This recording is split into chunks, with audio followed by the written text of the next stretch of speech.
Jadi itu syariat dan torekot. Syariat tidak ada gunanya tanpa torekot. Torekot tanpa syariat ngawur. Tidak bisa. Pak, saya sholatnya kurang khusyuk, Pak. Saya itu bisa tenang khusyuk kalau ada musik, Pak. Boleh ya, Pak? Sholatnya pakai headset misalnya. Jadi sambil sholat kamu dengerin gitaro, kamu dengerin, tenang sekali, Pak, saya sholatnya khusyuk. Bisa sambil nangis-nangis, sambil dengerin lagu-lagunya. Tidak bisa.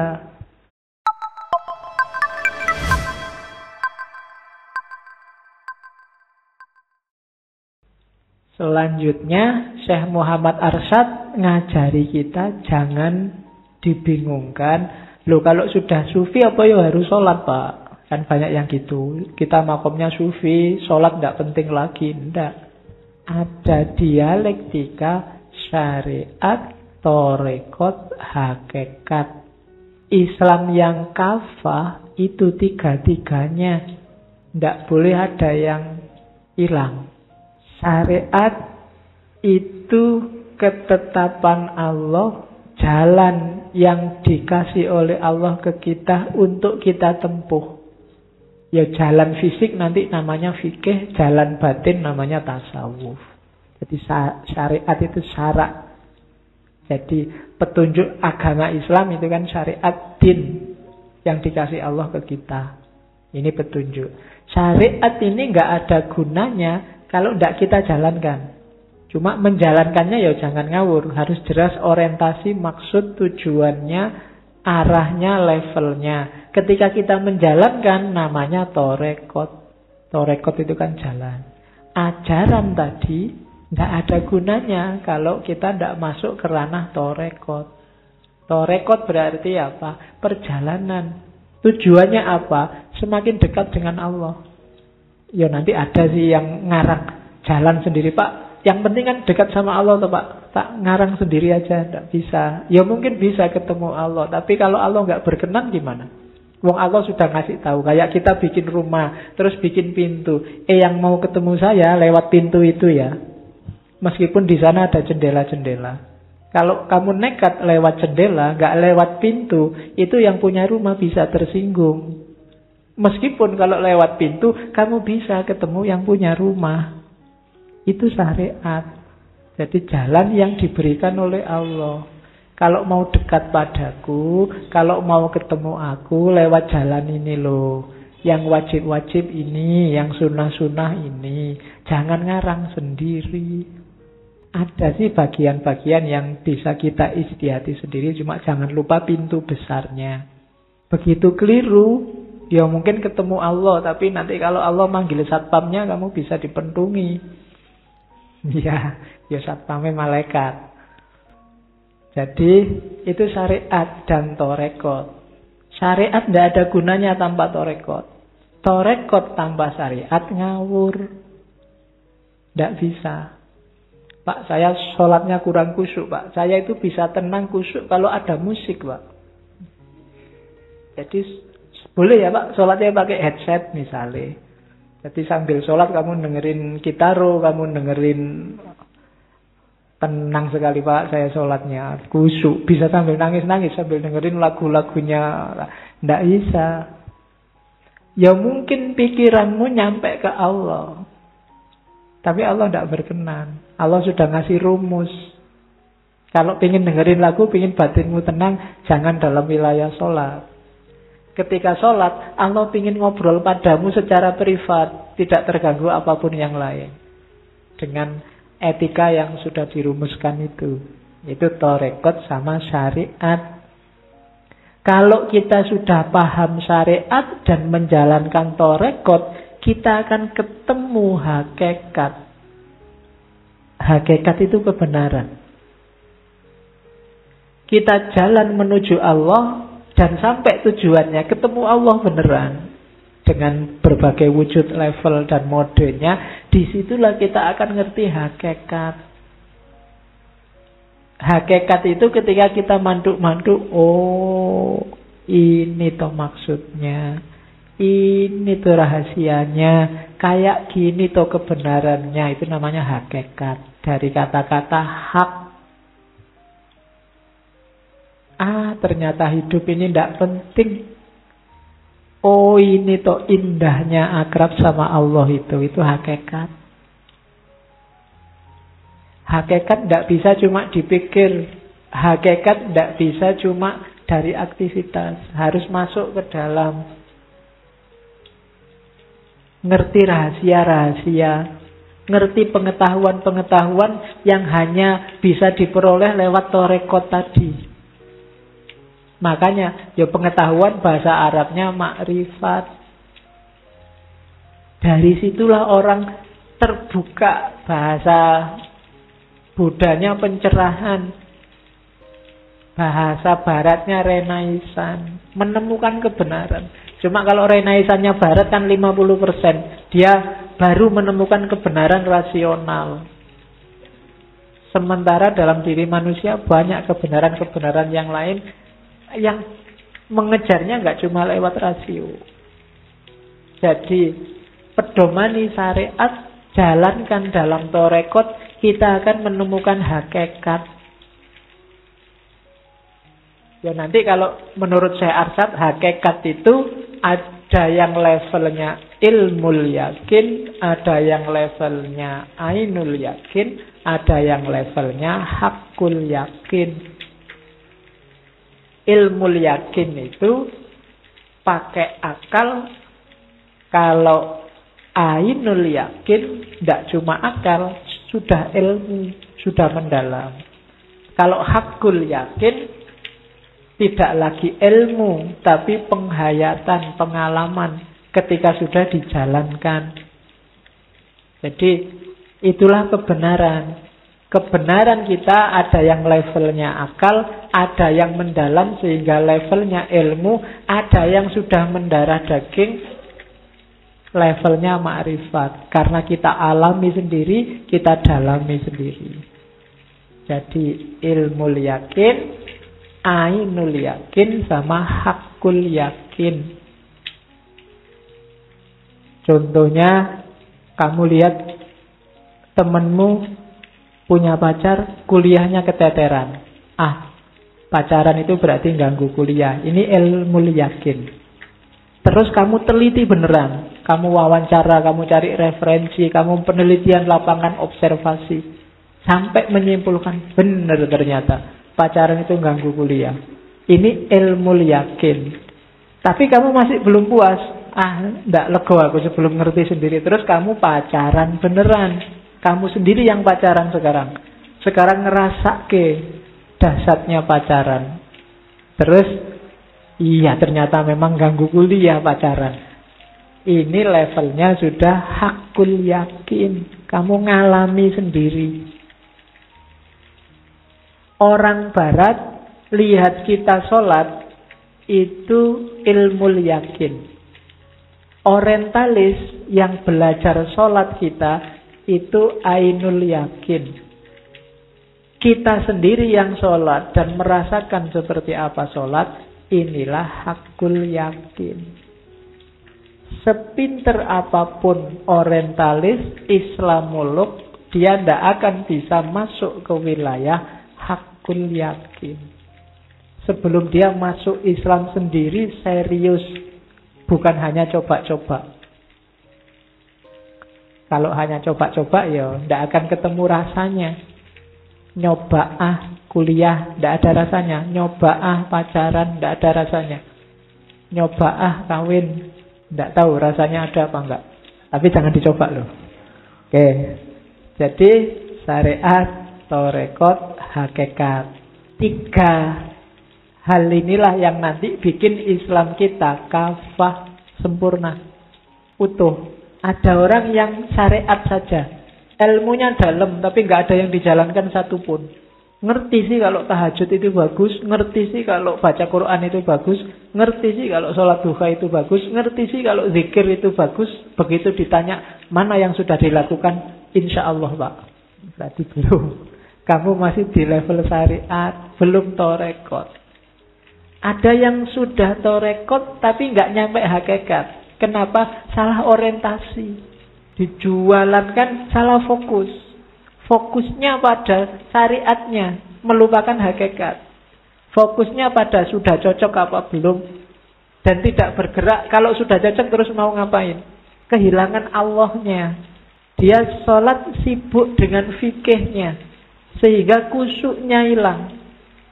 Sholat sibuk, ini barisannya sudah rapet apa belum? Ternyata belum rapet. Terus kakinya yang sebelahmu kamu injek. Karena yang di sebelah nggak mau diinjek, minggir dia. Kamu kejar. Minggir lagi, dikejar lagi. Kamu sholatnya kehilangan Allah cuma kejaran-kejaran kaki. Sebenarnya rumusnya sholat itu kan dua. Kalau kita sudah ngerti syarat rukunnya, laksanakan secara khudu' dan khusyuk. Khudu' itu aktivitas fisiknya, khusyuk itu aktivitas batinnya. Kan cuma itu. Malah ada hadis yang Nabi waktu sholat ada ular lewat. Sama Nabi sholatnya diberhentikan sebentar, ngambil kayu, ularnya dipukuli, tik tik tik, ularnya mati, dilanjutkan lagi sholatnya. Tapi yo mukulnya enggak sambil joget-joget sambil lincah-lincah, enggak. Khudu itu bikin gerak. Ya mungkin ada tambahan gerakan dikit-dikit, rambutmu gatel enggak masalah, asal tetap kelihatan tunduk. Khudu. Enggak kok gatel kamu pukul berapa kali sambil sholat sambil enggak. Berarti enggak khudu. Satu kali gerak pun kalau menunjukkan kamu enggak khudu, enggak tunduk, itu sholatmu juga rusak. Satu kali gerak, misalnya kamu sedang sholat, temanmu di kos-kosan pamit, aku bali sik ya, sip. Nah, ayo podo wae. Itu namanya kamu nggak konsentrasi ke sholatmu. Itu loh. Jadi khusyuk sama khusyuk. Ya, jadi syariat, torekot, hakikat harus mix. Tidak boleh ada yang lepas. Puncaknya adalah hakikat. Kita dekat, kita ketemu sama Allah, sehingga terbuka banyak rahasia-rahasia kebenaran. Jadi semakin banyak kita memahami dan menjalankan kebenaran, semakin dekat kita sama Allah. Itulah hakikat. Baik di level ilmul yakin, ainul yakin maupun hakul yakin. Ya ini uraian tadi, hubungannya syariat, torekot, hakikat. Syariat tanpa torekot itu hampa, tidak ada gunanya. Torekot tanpa syariat itu sesat, tidak jelas orientasinya. Syariat dan torekot tanpa hakikat itu olahraga. Tidak jelas mau kemana. Jadi tiga-tiganya harus dialog, harus ada. Syekh Muhammad Arsyad ngambil ibarat buah kelapa. Pohon kelapa itu loh dan buahnya. Kulitnya itu syariat. Dagingnya, degannya, dan air kelapanya itu torekot. Minyaknya itu hakikat. Minyak itu kan tidak kelihatan, tidak ada. Tapi setelah diperas dari kelapa itu, baru lahir minyak. Jadi hakikat itu tidak kelihatan. Tapi kalau kamu serius di torekot, kamu nemu hakikat. Sama kayak kelapa. Minyaknya tidak kelihatan. Tapi kalau minyak ini kamu peras, kamu olah, kamu akan ketemu minyak. Itulah hakikat.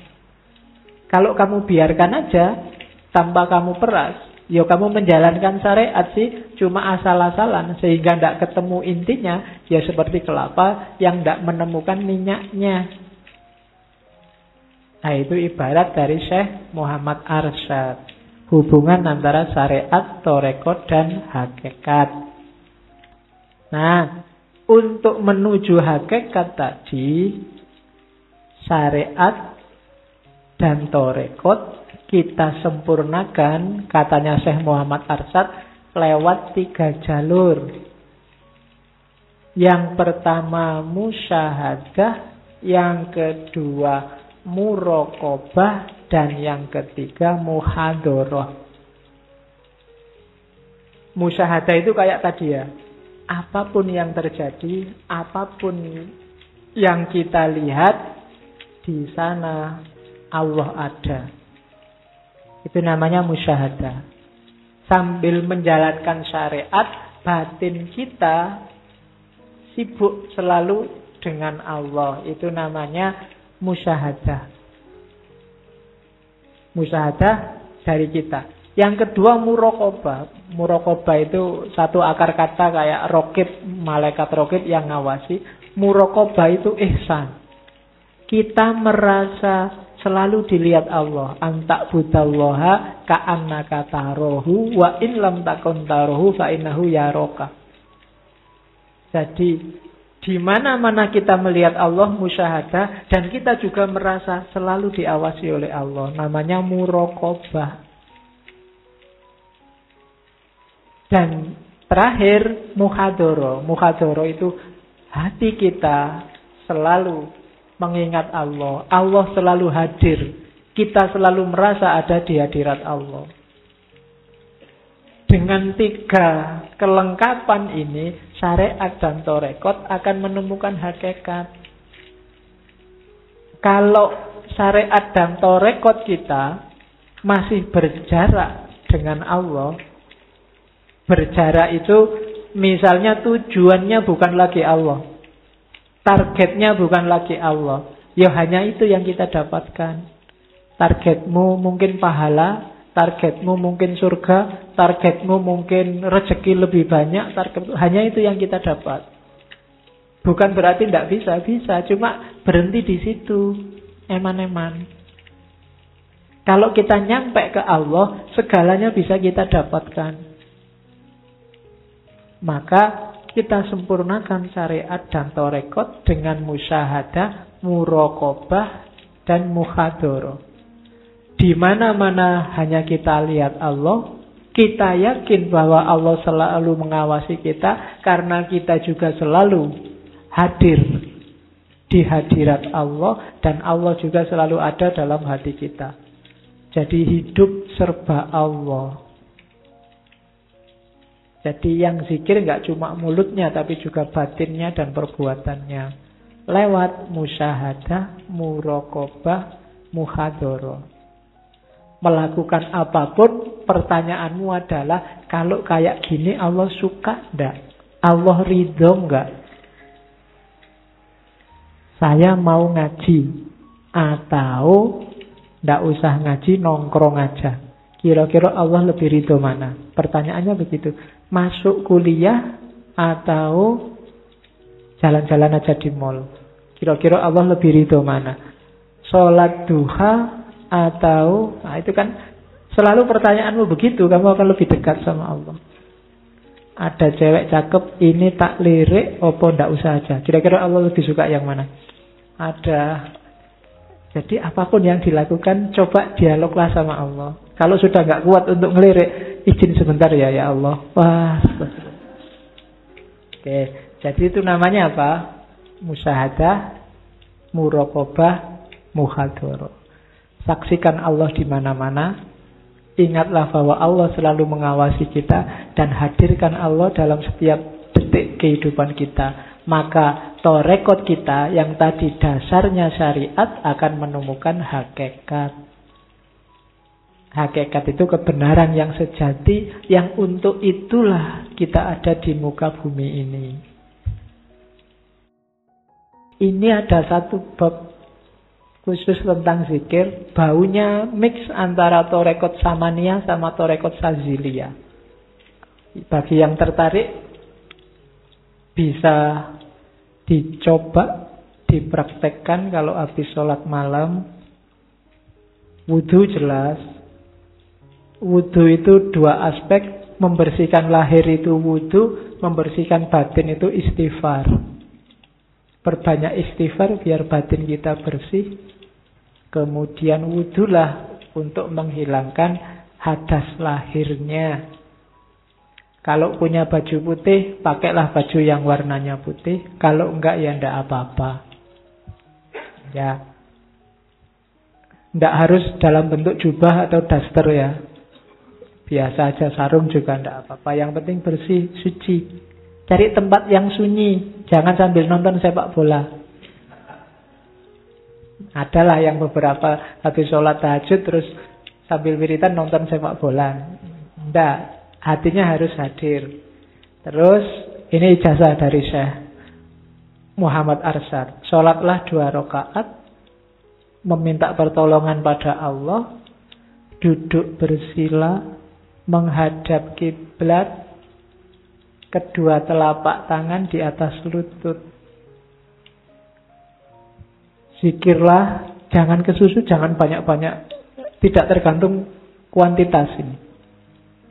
Sekali aja asal mantap malah tidak apa-apa.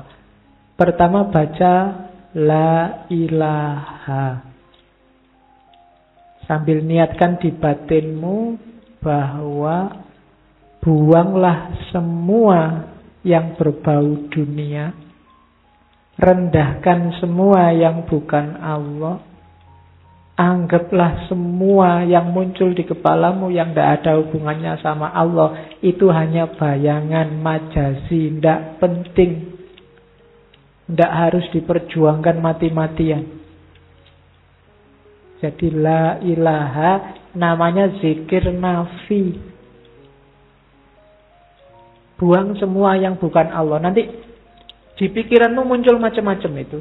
Bisa kuliah, bisa pacar, bisa orang tua, bisa rumah, bisa macam-macam.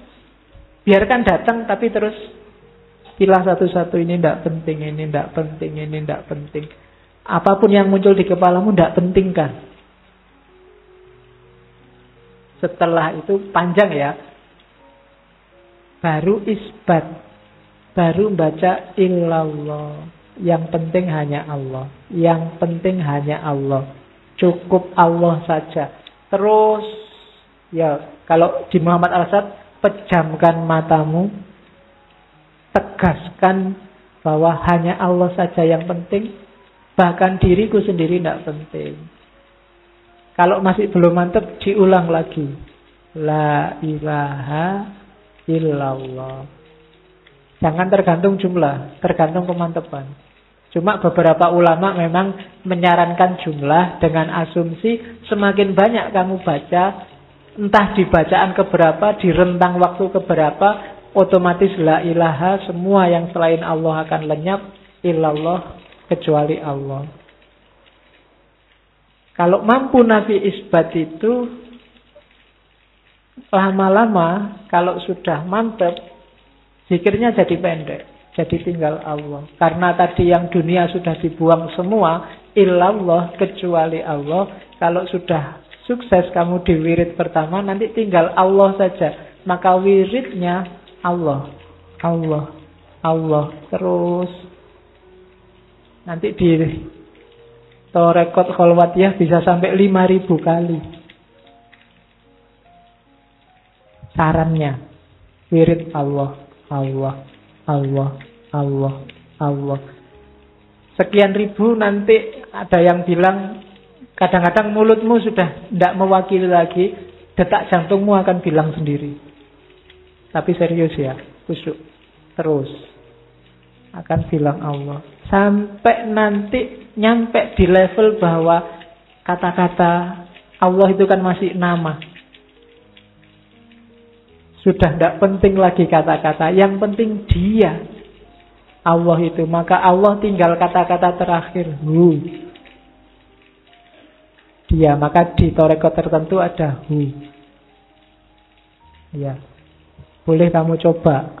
Cuma kalau Allah sudah kamu lewati, jangan di awal kamu sudah hu. La ilaha illallah juga sudah lewat. Cuma ini agak dalam. Boleh kamu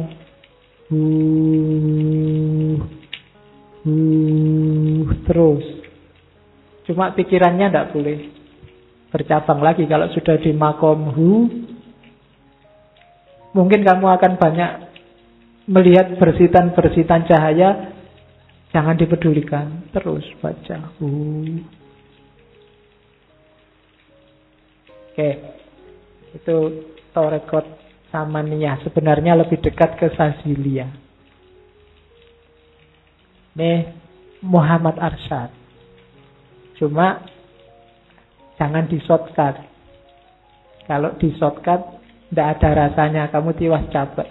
Nanti itu yang bikin itu semacam sugesti ke dalam hu. Nanti kalau di Hindu kan jadinya om. Cuma saya takut kalau kamu pakai om, jadinya om tolelot. Nggak. Jadi pakai hu aja. Allahu tinggal hu-nya. Dan puncaknya nanti sudah tidak ada kata. Tidak ada suku kata. Ya. Cuma kamu tidak akan nyampe ke sini kalau hanya formalitas. Saya bilang tadi ada awalannya. Mubtadi tadi. Kalau hatimu masih macam-macam isinya tidak akan nyampe. Bisa kamu lakukan, cuma hasilnya tidak maksimal. Hu-nya tidak akan mantap. Allahnya juga tidak mantap. Tidak akan bisa otomatis detak jantungmu jadi Allah. Tergantung mulut terus. Itu sama kayak kamu wirid Allah direkam di player itu kan. Dia bisa wiridan Allah terus tapi nggak masuk. Oke, itu zikir. Dengan itu kita bisa fana. Ada fana faraid, ada fana nawafil. Fana yang kedua. Dua jenis fana. Namanya kurbun nawafil sama kurbul faraid. Kurbun nawafil itu melenyapkan semua sifat-sifat basyariah dalam sifat-sifat Allah. Kalau kurbul faraid melenyapkan dirinya sendiri termasuk segala alam semesta kecuali Allah. Jadi kalau kita bisa melenyapkan segalanya termasuk diri kita dan sampai ke level i'tiqad hanya Allah saja yang ada, itu namanya kurbun faraid. Kalau hanya perbaikan akhlak, sifat-sifat basyariah tadi yang kita musnahkan, nafsu dan lain-lain, itu namanya kurbun nawafil. Yang nasut, yang kemanusiaan yang kita buang, tinggal yang lahud saja, fana dalam sifat-sifat Allah, namanya kurbun nawafil. Kalau kita bisa melenyapkan semuanya, yang tersisa hanya tinggal Allah saja, namanya kurbul faraid. Ini teorinya Muhammad Arsyad. Ini tadi yang saya sebut mati sebelum mati. Ringkesnya ada 3 mati sebelum mati itu. Yang pertama level awam. Mati sebelum mati itu ingat mati terus. Ingat-ingatlah satu kebenaran yang pasti dan mutlak dalam hidup ini, satu-satunya adalah mati. Makanya ada hadis kafa bil mauti wa idzon. Cukup mati saja sebagai nasihat. Hidup kita akan tertib. Jadi mati sebelum mati yang pertama itu ingat mati. Ada level kedua, mati sebelum mati itu membunuh hawa nafsu duniawi, membunuh hasrat keduniaan, sifat-sifat kemanusiaan. Kita bunuh mati yang dunia ini. Ini kayak teorinya Siti Jenar. Jadi yang duniawi kita padamkan. Kita nyalakan yang ilahi. Itu mati sebelum mati, makna kedua.